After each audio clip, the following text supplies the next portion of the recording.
তো সাপোজ ফটোশপের মধ্যে আমার একটা অবজেক্ট আছে, এটা যেকোনো কিছু হইতে পারে। আমি এখানে একটা টেক্সট ফাইল আনছি, এর এখানে বি লেখা আছে। এখন আমি চাচ্ছি এটাকে এই জায়গা থেকে এই জায়গায় নিয়ে যাব। এখন এটা খুবই সিম্পল। আমি এখন কিবোর্ডের মধ্যে ভি ক্লিক করব। তো ভি ক্লিক করার পরে দেখো আমার মাউসের শেপটা কিছুটা এরকম হয়ে গেছে। আর যদি আমি চাই এখানে বিটাকে নাড়ানোর জন্য, তাহলে আমি মাউসটা এখানে নিয়ে যাব, নিয়ে গিয়ে আমার মাউসের লেফট ক্লিকটাকে আমি হোল্ড করে ধরবো, ধরে রেখে এই যে জায়গায় নিয়ে আসতেছে ওই জায়গায় টান দিয়ে নিয়ে এসে এখানে ছেড়ে দিব।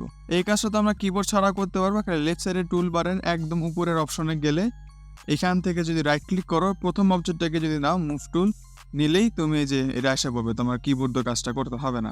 এখন মাঝে যদি ভি ক্লিক করার পর অথবা এখান থেকে টুলটাকে না পরে দেখবে যে এটা নড়তেছে না। এটা না নড়ার কারণ কি? এখন তুমি যদি তোমার স্ক্রিনের ডান সাইডে দেখো, লেয়ার্স এর মধ্যে এখানে দেখো এই যে বি যে লেয়ারটা আছে, টেক্সট লেয়ার, এটার পাশে একটা তালার সিম্বল আছে।